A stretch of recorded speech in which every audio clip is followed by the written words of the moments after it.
Le plafond de session Claude, c'est devenu mon problème numéro 1. J'ai cherché une porte de sortie et je l'ai trouvé. Un LLM gratuit qui fait tourner mon iOS. En fait, maintenant, je paye mon abonnement Claude à $20 par mois et puis dès que j'arrive à ma limite, que ce soit ma limite de session ou ma limite weekly, c'est très simple, j'ouvre le terminal, je tape une commande et puis paf, je bascule en fait sur un LLM open source gratuit. Donc c'est génial. Je vous montre ça dans cette vidéo. Et puis pour vous faciliter la tâche, je vais uploader un document dans la community school que vous avez juste à drag and drop dans vos projets, dans votre IDE, et puis vous aurez accès directement à ces LLM gratuitement. Donc pour vous montrer rapidement, on a accès à quand même pas mal de LLM. Donc que ce soit DeepSeek en version 3, que ce soit GLM, le 5. On a du Gemma aussi, le 4. Il y a sorti le Kimi qui est très bon. Llama de Facebook. On a le Minimax, le Qwen d'Alibaba. Et on a aussi les Nemotron de Nvidia. Donc autant vous dire qu'il y a de quoi faire, il y a de quoi tester. Allez, on perd pas plus de temps, je vous montre ça tout de suite. Ok, donc pour ce faire, il vous suffit de vous rendre sur ce site, Nvidia Developer, donc je vous mets le lien dans la description. Il vous faut créer un compte si vous n'en avez pas déjà un, donc join. Vous avez juste à rentrer votre email, confirmer votre mot de passe, entrer le code à 6 chiffres qui vous envoie sur l'adresse email, continuer et soumettre. Donc voilà, vous devez enregistrer aussi quelques informations sur vous, votre nom, votre prénom, l'industrie, votre job role, l'organisation, continuer. Donc voilà, donner quelques intérêts que vous avez, compléter le profil. Et voilà, c'est bon, vous avez un compte normalement développeur Nvidia. Une fois que vous êtes créé un compte, vous allez sur build.nvidia.com où vous tapez Build Nvidia ici sur Google. Et donc vous arrivez sur ce site. Là, vous devez vous connecter donc avec le compte que vous avez créé juste avant. Donc là, il me demande le nom du compte. Je vais appeler ça Fractality pour créer un Nvidia Cloud. Et voilà, donc c'est bon. Là, je suis connecté donc sur le site build.nvidia. Ici, dans mon menu, on voit bien, j'ai les API keys et c'est ça qui va nous intéresser, c'est d'aller en créer une. Donc, une fois que je me retrouve dans les clés API, je génère une clé. Je vais appeler test expiration never expires, qui expire jamais. Je génère la clé. Voilà la clé. Copiez bien la clé parce qu'après, vous serez incapable de la revoir à nouveau, donc faut la copier. Ensuite, il faut ouvrir le fichier que vous allez télécharger dans la community school, le lien est dans la description. Donc je l'ouvre avec Visual Studio Code. Une fois qu'il est ouvert, ici on voit que j'ai ta clé API Nvidia. Donc je vais coller ma clé API. Je pense bien sauvegarder ce document, c'est important. Donc CTRL S ou pomme S. Donc on se retrouve dans l'IDE. Là j'ai utilisé Antigravity avec Cloud Code. Je pense que la majorité d'entre vous utilisent Cloud Code, vous avez l'habitude. Donc ce qu'on va faire, c'est qu'on va ouvrir l'Explorer. Donc je vais aller ouvrir ce dossier Open Code. Donc je l'ai fait spécialement pour la vidéo. Il contient seulement le fichier téléchargé sur la community school. Donc vous, si vous avez votre iOS ou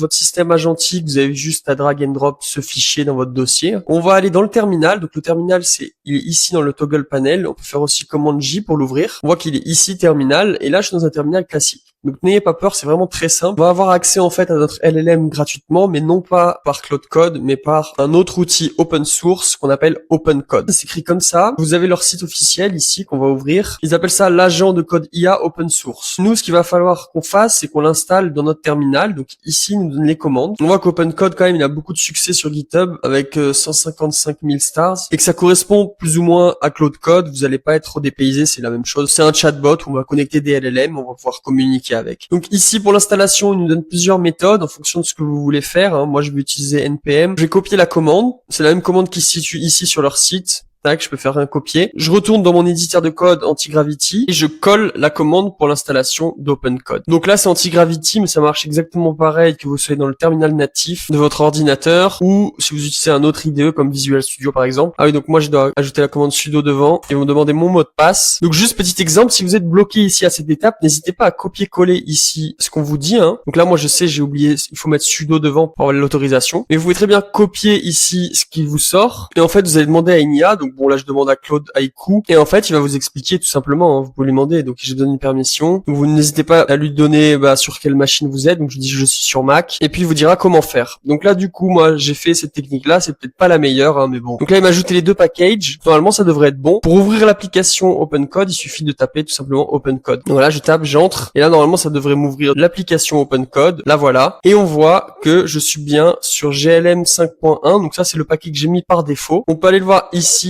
dans ce fichier JSON et en fait on peut voir que j'ai mis le modèle par défaut celui-là. Donc c'est top, je peux même mettre en plein écran. Si vous voulez changer de modèle, il suffit de faire /modèle comme ça, taper sur entrée. Et en fait, nous, ce qu'on utilise, c'est qu'on utilise Nvidia NIM. Donc, on peut utiliser seulement les modèles qui sont dispo ici. Vous pouvez tester un peu tous les modèles. Donc moi j'aime vraiment GLM personnellement. Kimi 2.5 aussi super. Ah, et donc c'est le Kimi 2.6 maintenant en fait. C'est pour ça que le 2.5 ne fonctionne plus, mais on voit bien que le 2.6, finalement il m'a répondu, ça a pris quand même 1 minute 30. Donc le GLM 5 il est ici et on va le tester. Tu peux m'aider à créer un iOS. Donc je sais pas exactement comment ça fonctionne du côté de Nvidia, mais j'imagine ils partagent du coup des serveurs, ils les mettent à disposition gratuitement. Donc bon, si c'est gratuit, c'est que forcément le client, c'est nous, donc on va leur entraîner leur hardware. Je sais pas trop comment c'est. Donc faites attention aussi au niveau de la confidentialité de vos données. C'est fort probable qu'ils utilisent et qu'ils captent vos données. Et donc du coup, ça va dépendre des modèles, mais il y a des modèles qui vont être plus ou moins longs. Hein. Ça peut être relativement long, mais en général, j'ai quand même testé pas mal. Ça fonctionne très bien. Si vous avez un problème au niveau de la confidentialité des données, bien sûr, il vous faudra utiliser une solution payante. Hein. Il n'y a pas de magie, il n'y a pas de mystère. Ça peut être un super backup pour l'utiliser en parallèle de Cloud Code et du coup du modèle Opus, en particulier 4.7. Dans une limite de session, dans une limite hebdomadaire, vous pouvez basculer ici. Donc ça peut être aussi intéressant. Moi, comment j'utilise aussi mes modèles open source en parallèle, c'est que souvent je réserve les plus gros modèles comme Opus pour tout ce qui est de l'architecture et je garde du coup les modèles open source pour l'exécution de mes agents, pour ce qui concerne plus de la partie exécutif et pour la partie coding et création d'architecture, je garde les gros modèles. Donc voilà, toujours j'ai l'impression au niveau de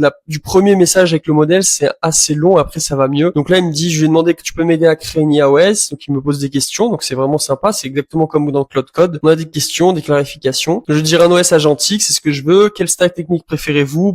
Je vais dire à toi de voir. Au niveau des fonctionnalités, il me demande quelle fonctionnalité essentielle, chat, conversation IA, donc ok. Contrôle de système, ok. Agent autonome, gestion des fichiers IA, voilà. Très bien. Et j'ai plus qu'à confirmer mes réponses entrées. Donc voilà, on voit que ça fonctionne plutôt pas mal. Là, il me répond vite, vous le voyez, après l'initialisation du modèle. Donc ça fonctionne particulièrement bien. Au niveau des limites d'utilisation, vous avez le droit à 40 demandes par minute. Donc je pense que c'est 40 messages envoyés. Donc c'est pratiquement de les limiter, parce que j'ai jamais été limité en tout cas. Ça voudrait dire qu'il faut envoyer une demande toutes les 2-3 secondes. Voilà, on peut utiliser plusieurs terminaux en même temps, donc juste à retaper Open Code. Et donc je lui pose une question, tu es meilleur que Claude Sonnet, il va y répondre. Et en parallèle de mon autre terminal ici sur la droite, qui est toujours en train de me créer ma structure, il a fait un super plan. Donc voilà, je vais l'arrêter parce que c'est pas ce que je veux faire, je veux pas l'utiliser pour rien. Escape to interrupt, donc je fais échappe une fois. 2 fois, ça a interrompu la tâche. Je retourne ici sur mon autre agent et il m'a répondu. Je suis un modèle différent avec mes propres forces. Faire des comparaisons directes n'a pas beaucoup de sens. Chaque modèle a des domaines où il excelle. Ce qui compte, c'est que je fasse le travail que vous me demandez efficacement. J'aime bien sa réponse. Il est vraiment bien. GLM 5.1, moi, c'est mon top one. J'aime beaucoup aussi Kimi, comme je vous le disais. Voilà, la fenêtre entre les modèles propriétaires comme Opus, Sonnet ou Haiku et les modèles open source, performance se rapproche vraiment. Je pense que dans un futur proche, on n'aura vraiment pas ou peu de différence. Donc ça marche très bien avec des iOS, beaucoup plus complexes, avec plein de dossiers, une organisation. Testez de votre côté, dites-moi ce que vous en pensez. Si vous n'avez pas trop l'habitude d'utiliser les IDE et de développer des systèmes agentiques ou des iOS, je vous laisse avec cette vidéo. Elle va vous guider, elle va vous permettre de créer votre premier système agentique. Merci de liker la vidéo si elle vous a plu. N'hésitez pas à suivre la chaîne si vous voulez développer des systèmes agentiques, des iOS en ma compagnie. Puis on se dit à bientôt. Ciao.